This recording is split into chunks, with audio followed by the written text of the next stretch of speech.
Union territories के बारे में जानेंगे। तो चलिए वीडियो को शुरू करते हैं। इंडिया एक फेडरल सिस्टम है। यहाँ दो तरह की सरकारें हैं, पहला सेंट्रल गवर्नमेंट और दूसरा स्टेट गवर्नमेंट। सेंटर में इलेक्शन लोकसभा और राज्यसभा के लिए होता है, वही स्टेट में लेजिस्लेटिव असेंबली के लिए इलेक्शन होता है।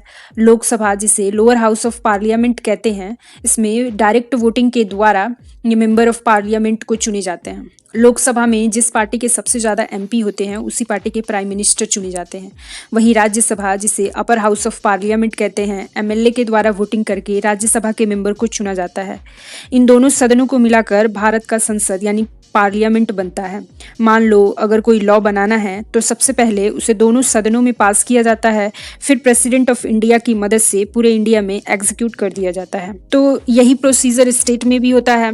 तो ये थी बेसिक नॉलेज कि कैसे सेंटर और स्टेट में प्राइम मिनिस्टर और चीफ मिनिस्टर को चुना जाता है। तो क्या यूनियन टेरिटरीज में भी यही प्रोसीजर होता है? तो इसका आंसर होगा नहीं। यूनियन टेरिटरीज में इलेक्शन थोड़े डिफरेंट होते हैं। यहाँ लेफ्टिनेंट गवर्नर होते हैं जो प्रेसिडेंट ऑफ इंडिया के द्वारा अपॉइंट किए जाते हैं, लेकिन दिल्ली, पुडुचेरी और जम्मू कश्मीर में स्टेट की तरह ही इलेक्शन होते हैं। वैसे स्टेट में तो राज्य सरकार अपना लॉ खुद बनाती है और खुद लागू करती है, जिसमें सेंटर का कोई इंटरफेरेंस नहीं होता है। लेकिन यूनियन टेरिटरीज में सरकार के द्वारा, सेंट्रल गवर्नमेंट के द्वारा ही लॉ बनाया जाता है, जबकि यूनियन टेरिटरीज अपना लॉ खुद नहीं बना सकते। वैसे तो ये आकार में बहुत छोटे होते हैं और बहुत ही कम आबादी वाले होते हैं, जिससे किसी स्टेट का हिस्सा नहीं बनाया जा सकता। पॉपुलेशन के हिसाब से लक्षद्वीप सबसे कम और दिल्ली सबसे ज़्यादा पॉपुलेशन वाला यूनियन टेरिटरी है। एरिया के हिसाब से देखा जाए तो लक्षद्वीप सबसे छोटा है और लद्दाख सबसे बड़ा यूनियन टेरिटरी है। तो चलिए यूनियन टेरिटरीज को थोड़ा डिटेल में समझते हैं।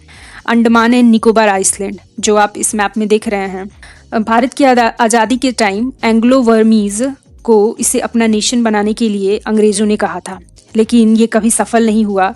ये 1950 में इंडिया का पार्ट बन गया और 1956 में यूनियन टेरिटरी बन गया।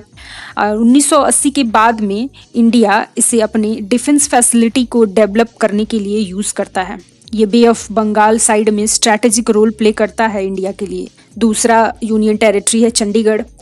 जब 1966 में हरियाणा बना तब इसका कुछ पार्ट चंडीगढ़ में था और पंजाब का कुछ हिस्सा चंडीगढ़ में भी था।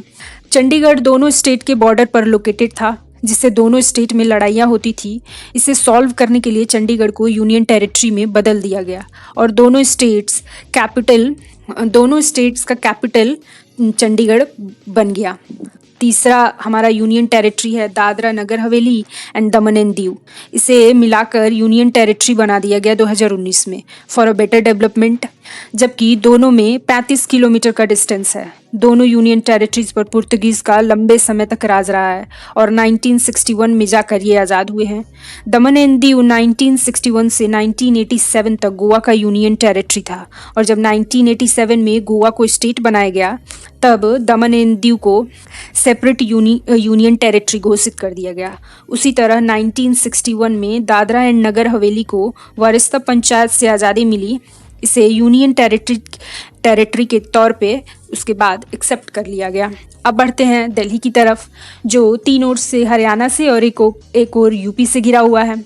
दिल्ली 1956 से ही यूनियन टेरिटरी है, जिसे संविधान के 69th अमेंडमेंट एक्ट के द्वारा लेजिस्लेटिव असेंबली का कॉन्सेप्ट लाया गया।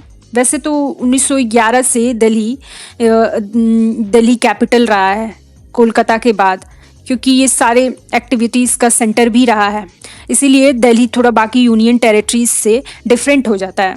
तो अब बढ़ते हैं जम्मू और कश्मीर की तरफ। Jammu and Kashmir is the most controversial union territory of India.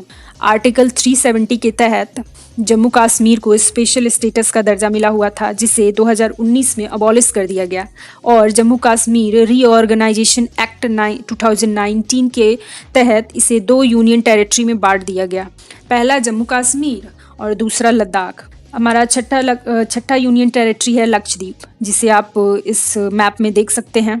वैसे तो ये बहुत खूबसूरत जगह है, अभी अगर आप घूमने जाए तो आपको बहुत अच्छा लगेगा।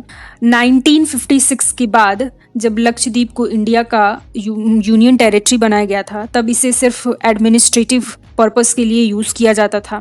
1973 के पहले इसे लक्षद्वीप, मिनिकॉय और अमीन दीवी कहा जाता था। भारत की सिक्योरिटी के हिसाब से काफ़ी इम्पोर्टेंट है ये। इंडिया को मिडिल ईस्ट कंट्रीज़ जैसे ईरान, इराक, यूएई, इज़राइल से जोड़ता है। हमारा लास्ट यूनियन टेरिटरी है पुडुचेरी।